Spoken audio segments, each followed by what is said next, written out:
Gelin birlikte bu videoda Grid Trading'in ayrıntılarına bakalım. Binance birkaç gün önce mobile duyurdu bunu.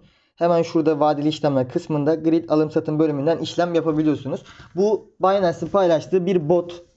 Yani Binance'in kendi resmi bir botu ve %100 kar alım garantisi vermiyor. Yani kar alım satım garantisi vermiyor. Kazanç garantisi vermiyor. Zaten hiçbir ticaret, hiçbir yatırım aracında ya da yatırım şeyinde mesela Bitcoin olsun vesaire %100 kar amacı gütmeniz yanlış zaten. Çünkü birkaç gün önce de zaten bir tane milyonerden duydum. Yani duydum dediğim milyonerin sözünü gördüm. Diyor ki borsada işlem yapacaksanız kesinlikle para kaybetmemeye odaklanın. Para kazanmaya odaklanırsanız elbet para kaybedeceksinizdir. Bundan dolayı da çok mantıklı bir cümle geldi. Sizinle paylaşmak istedim.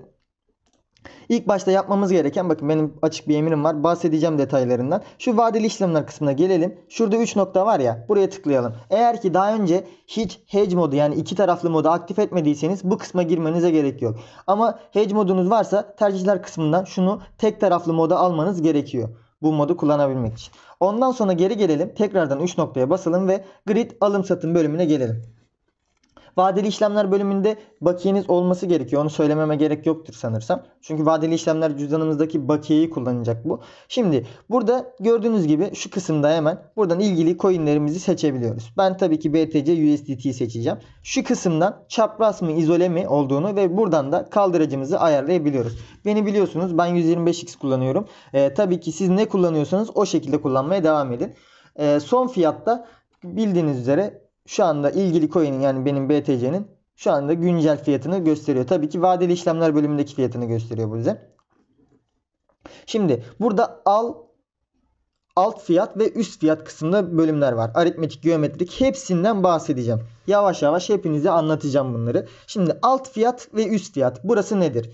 Grid Trading, yani nasıl okunuyor tam bilmiyorum, kusura bakmayın. Grid Trading'in mantığı şu: biz bir alt fiyat belirliyoruz ve üst fiyat belirliyoruz. Bu fiyat arasındaki bölümleri ayarlıyoruz ve bu bölümlerde mesela diyelim ki şöyle daha ayrıntılı anlatayım. Mesela 10.000 dolarla 20.000 doları ayarladık alt fiyat olarak, üst fiyat olarak. Ve ben bunu 10 parçaya böldüm. Yani 1000 dolar hareketle alım ya da satım yap dedim. Bunun mantığı bu şekilde.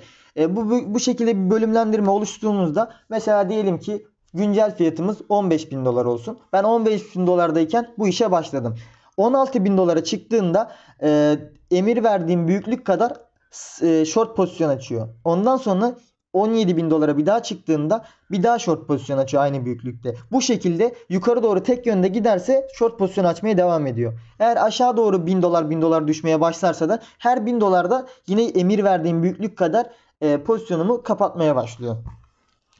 Long pozisyon için de aynı mesela. 15.000'den başladık. 14.000'e düştüğünde long pozisyon açıyor. 13'e düştüğünde tekrar açıyor. 12'ye düştüğünde tekrar açıyor. Ve yukarı çıktığında mesela 12'ye düştü ya. 13'e çıktığında da benim büyüklüğüm kadar pozisyon kapatıyor. Mantığı bu şekilde işliyor. Hemen geri gelelim bakalım. Tekrardan alt fiyat üst fiyat. Burada dediğim gibi şu anda 33.000 dolar mesela. Siz bunu 32.000 dolarla 34.000 dolar arası bir fiyat belirleyebilirsiniz. Ama bu çok riskli olur. Burada bence destek ve direnç noktalarını kullanmanızda fayda var. Biliyorsunuz ki şu anda Bitcoin 30.000 ile 40.000 dolar arasında sıkıştı. Git gel yapıyor. Ve bu grid trading için gerçekten muhteşem bir durum. Ve bundan dolayı da OKX şeyleri de dağıtılmış sanırsam. Çok güzel haber. 15 doları gelmiş arkadaşıma. Şimdi bakalım. Tamam, kardeşime de gelmiş. Çok iyi, tamam. Yine olaya geri dönelim. Bakın alt fiyat olarak benim dediğim gibi destek noktası Bitcoin'in 30.000 dolara verdim. Ve üst noktası da mesela 41.000 42.000 dolar ama ben 40.000 dolar olarak belirliyorum. Tabi bunları isterseniz mesela bunu 35.000 dolarda belirleyebilirsiniz, alt fiyatı 31.000'de belirleyebilirsiniz. Şöyle de yapabiliriz, mesela 30.000 31.000 yapabiliriz. Daha uzatmayayım bunu, mantığını anlamışsınızdır. Burada bir fiyat skalası belirledim. Önemli olan bana bu fiyat skalasının aralığı. Mesela tamam kardeşim dur. 40.000'den eksi yapıyorum 30.000'i. Üst noktadan alt noktayı çıkartıyorum. Arada ne kadar fark var? Zaten kafanızdan da yaparsınız bunu. 10.000 dolar bir fark var. Şimdi hemen geri gelelim. Bunu niye yaptığımı anlayacaksınız. Bakın burada aritmetik ve geometrik olarak seçenekler var. Bunlar tamamen matematikle ilgili şeyler. Eğer ki geometrik ortalamanın ne olduğunu bilmiyorsanız, çünkü bu karışık bir şey biraz.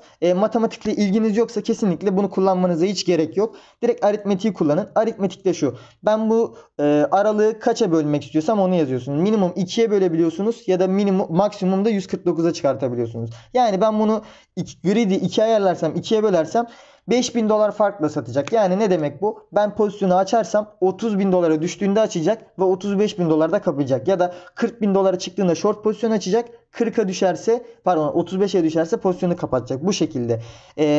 İki kullanmanızı tavsiye etmiyorum tabii ki de. Mesela $10.000 yapalım. Ben bunu 10 kullandım şu anda canlı işlemim olarak. Ve 10'da da $1.000 hareketli pozisyon açıyor ya da pozisyon kapatıyor. Hemen bakalım. Aritmetik yapalım ve bunu 10 yapalım. Şuradaki kısma hiç dikkat etmenize gerek yok. Eğer ne olduğunu bilen varsa yorumlarda da belirtirse ben de sevinirim. Buradaki yüzdelik oranı kar zarara hesaplamaya çalıştım. Alakalı bir şey çıkmadı. Zaten bununla da işim yok. Ben her şeyi kendim önceden hesaplayıp işlemlerimi yapıyorum. Size de öyle yapmanızı tavsiye ederim. Şimdi hemen aşağı kısma gelelim. Üst kısmı anladığınızı varsayıyorum. Bakın burada bir takım şeyler var. Bak şurada oluştur kısmı mesela kapalı. Onların bunlarla ilgisi yok. Mesela dolduralım mesela şuraya 20. Anlatacağım bunların ne olduğunu da ben öylesine dolduruyorum şu anda burayı. Hatta şunu yanlış yazdık. Bu üstte olacak. Bu altta olacak. 20.000 yapalım. Tamam. Gördüğünüz gibi oluştur butonum hala aktif değil. Sebebi ise şurası dostlar. Miktar emir kısmı. Bakın burada BTC için konuşuyorum ve diğer coinlere daha önce bakmadım. Bunları kendiniz bakıp deneyebilirsiniz. Mantığı hepsinde şudur. Burada mesela Bitcoin'de işlem açabilmem için minimum emir miktarım 0.001. Yani 3 virgülden sonra 3 basamak lazım. Bakın 1.67'de işlemedi. 2.51'de falan. Bakın 4'te işledi. Neymiş? 0.001 açmam lazım. Açtığımda gördüğünüz gibi oluştur butonum artık aktif olacaktır. Eğer ki oluştur butonum çalışmıyor, create butonum çalışmıyor diyorsanız sebebi bu işte. Miktar kısmı minimum 0.001 BTC olması gerekiyor. Bu bilincinde olun. Biz ne yapmıştık şimdi? Buradan alt kısım belirledik. Yani destek noktasını ve üstten direnç noktasını belirledik. 30.000 ile 40.000 dolar. Yani arada $10.000 fark var. Ve ben bu $10.000'ı 10 parçaya böldüm. Grid ile. 10 parçada ne demekti? Her $1.000 hareketli alım ya da satım yapacak. Şimdi geri gelelim aşağıya. Buradan her bir emrimin büyüklüğünü ayarlıyorum. Ne kadarmış mesela? Burası önemli değil. Şurası önemli. 0.001 BTC'lik işlem açacakmış her bir emrimde. Toplam yatırıma çok dikkat etmenize gerek yok. Ben ondan bahsedeceğim şimdi. 0.01 açacakmış. Ben bunu 0.03 yapayım. Çünkü benim pozisyonum şu anda 0.03 büyüklüğünde. Şimdi 10 yaptığımda tamam. 0.003 BTC'miz oldu. Yani her bir emirde $1.000 harekette 0.003 dolarlık ya long açacak ya da short pozisyon açacak. Tamam. Şimdi burada grid tetikleyici diye bir kısım var. Bu isteğe bağlı demiş. Onun için bunu bir sonraki aşamada anlatacağım. Şimdi şu stop tetikleyici burası önemli. Bizim üst fiyatımız neydi? Direnç noktamız $40.000'dı. Biz bu $40.000 aştığında bir tetikleme emri verebiliriz. Bakın bunları sildiğimde yine de gerçekleşiyor. Oluştur butonu yapabiliyorsun ama bu stopu kesinlikle koymalısınız. Her pozisyonunuzda kesinlikle stop koymalısınız. Özellikle vadeli işlemler kısmında. Hemen bakalım. Mesela üst fiyat 40 dedik. Mesela ben diyorum ki 40.500'e çıkarsa pozisyonumu kapatayım. Çünkü biliyorsunuz ki bunun mantığı da şudur. Mesela Bitcoin'in bu zamana kadar, bu yıla kadar ATS yani en yüksek fiyatı $20.000 değil mi? $20.000 açtıktan sonra burası direnç noktasıydı. Bunu kırdıktan sonra gördüğünüz gibi 42.000 dolarlara kadar hızlı bir şekilde çıktı. Direnç noktası ve destek noktaları bu anlama geliyor. Mesela şu anda da ortalama olarak söyleyebileceğimiz psikolojik direnç destek noktası $30.000. $30.000 kırıldıktan sonra $20.000'a kadar inebileceği öngörülüyor. Tabi bunları araştırıp kendiniz kırıp çizip bakabilirsiniz. Ben öyle size psikolojik noktaları söyledim. Yani tamamen ben dedim diye bu noktalarda işlem yapmak zorunda değilsiniz. Şimdi 40.500 dedik. Alt fiyatı da kaç yapalım? 29.700 yapalım. Tamam, 29.700 benim için uygun. Bunu 40.500 de uygun üst taraf için. Tamam. 29.700 yaptık. Bunu neye göre belirlediğimi hemen bahsedeceğim birazdan. Şimdi ben oluştur dersem artık emrim gerçekleşecek. Eğer ki ben tetikleyici bir fiyat emrim gerçekleşecek, şöyle olacak. Şu anda mesela 32.900'de ya, hiçbir işlem açmayacak. Pek tetikleyicinin şu farkını anlatacağım şu anda. Hiçbir işlem açmayacak 32'de olduğu için, yani 32'nin arasında olduğu için. Eğer 33'e çıkarsa ya da 32'ye düşerse bu emrim tetiklenecek. Ama ben gidip buraya şey yaparsam, mesela 32.000 yazarsam, hemen mantığını söyleyeceğim, bakın. Bunu yazmazsam 32'de tetiklenecekti. Long pozisyon açacaktı. Son fiyat, gösterge fiyatı, bunu buradan ayarlayabilirsiniz. Eğer 32 yazarsam bu pozisyonumun tetiklenmesi için, yani grid trading'in tetiklenmesi için fiyatın 32.000 dolara düşmesi lazım. Ve 32.000 dolara düştükten sonra pozisyon açmayacak dostlar. Eğer ki 32'den 33.000 dolara çıkarsa short pozisyon açmaya başlayacak.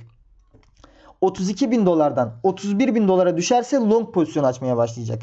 İlk baştaki hareketine bağlı. Yani bu tetikleme fiyatı bu. Buraya belirttiğimiz fiyattan direkt pozisyon açmıyor yani. Bu bilginiz olsun. Çünkü 1000 dolar hareket yaptık. O 1000 doları ona göre ayarlıyor. Bunun mantığını tamamen anladığınızı varsayıyorum. Şuraya da söyleyeyim hemen. Şurası önemli. Buradakileri de durumunuza göre işaretleyebilirsiniz. Ve şu stop tetikleyici aktif olduktan sonra tüm emirlerinizi iptal ediyor. Ve alttakini de işaretlerseniz pozisyonları da otomatik olarak kapatıyor. Bence önemli şeyler. Tabi size kalmış. Ben hemen kendi pozisyonumdan göstereyim size. Bakın, görüntüle kısmına geliyorum. Şurada çalışıyor kısmına gelelim. Bak, burada gördüğünüz gibi 3'e 7 oranda. Bu her zaman aynı olacaktır. Çünkü grid'i 10'a ayarladığım için ben her zaman 10 tane fiyat aralığı olacaktır.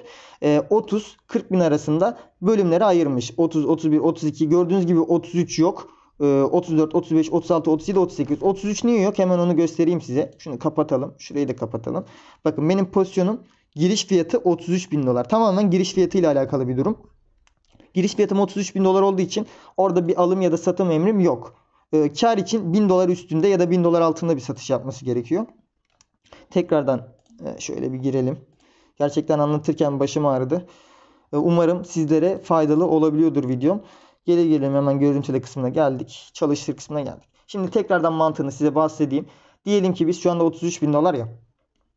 33 bin dolardan emirimizi verdik. Bu nasıl çalışacak? Şimdi 33 bin dolardan direkt alım yapmayacak demiştim değil mi? 0.003 BTC'lik bir pozisyon emir başına alım yapacak. Ya long yapacak ya da short pozisyon açacak. 33'ten emir verdiğimde hiçbir şey yapmayacak. Bekleyecek. Eğer 32'ye düşerse buradan long pozisyon açacak. 0.03 emir başına adet miktarında. 31'e düşerse bir daha açacak. 30'a düşerse bir daha long açacak. Bunların ortalamasına bağlı, yani giriş fiyatıma bağlı olarak da kâra geçtiğinde hemen bir miktar satacak. Yani şu emir başına adet miktarında satacak. Short pozisyon da aynı şekilde. Mesela 33'ten açtık, yine hiçbir şey yapmayacak. İlk başta 34'e çıkarsa 34 bin dolardan short açmaya başlayacak. Zaten buradan ayrıntılarını görebilirsiniz. Hemen geri gelelim ben size. Şurada açık emirler kısmında bunları otomatik olarak kendi ayarlıyor. Bakın, hemen şurada emir geçmişime bir geleyim. Size emir geçmişinden göstereyim. Bakın, ilk başta 35'ten kısa pozisyonu açmış. Ondan sonra 33'e düştüğünde satmış ve karımı almışım.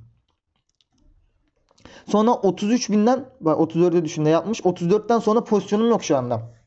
Ya tekrardan 35'e çıkmasını bekliyor ya da 33'e düşmesini bekliyor.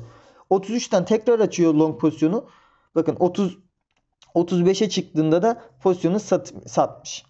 34'ten tekrar açmış. Yani kafanız karışmasın burası. Zaten ufak miktarları deneme yaparak mantığını daha rahat anlayacaksınız. Burada emirleri kendisi tamamen otomatik olarak veriyor. Tekrardan şöyle göstereyim. Bakın, giriş fiyatım gördüğünüz gibi 33 bin dolar. Emirlere bakın, 34 bin dolardan kısa pozisyon açmış. Çünkü niye? Long pozisyonum ya, yukarı çıktığında karı yapacak. Short açtığında pozisyonu kapatıyor ve karımı almış oluyorum. Hemen aşağılara girelim. Mesela 32'ye bakalım. Gördüğünüz 32'den de 0.003'lük long pozisyon açmış. Şimdi bu büyüklükleri neye göre ayarlamalıyız? Bundan bahsedeceğim.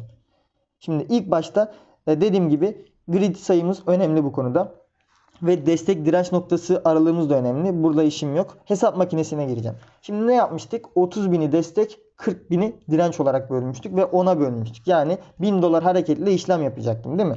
Benim için ortalama fiyat çok önemli. Şimdi 30.000 dolarla 40.000 doların ortalaması 35.000 dolar değil mi? Yani yukarı yönlü de 5, aşağı yönlü de 5 defa alım satım yapma şansım var. Tek bir yöne doğru giderse. Biz her zaman pozisyon açarken en kötüyü hesaplayarak büyüklükle işlem yapmamız lazım. Aksi takdirde tersi bir durum olduğunda tüm bakiyemizi kaybedebiliriz. Likidasyon fiyatı bunun için önemli.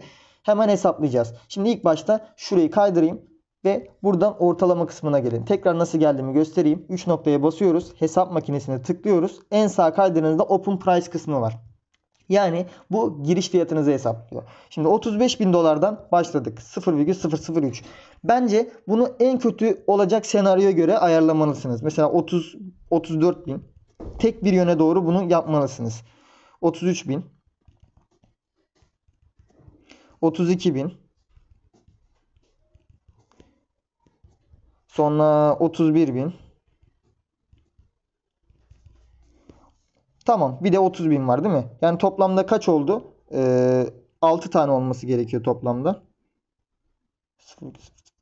Çünkü 12'ye böldük 5. Bir tane fazlasını her zaman yapın. Çünkü bir yönde olacak. 1, 2, 3, 4, 5, 6. Gördüğünüz gibi 6 tane oldu. Hesapla dediğimde 32.500 dolar. Yani 30 bin dolara kadar düşüp sürekli alım yaparsa 35 bin dolardan 32.500 dolarlık ortalamam olacak. Bir de büyüklüğümüzü hesaplayalım. 3, 6, 9, 12, 15, 18. Yani 0.018 büyüklüğünde BTC'miz olacak. 32.500'ü değil mi? Likidasyona tıklayalım hemen.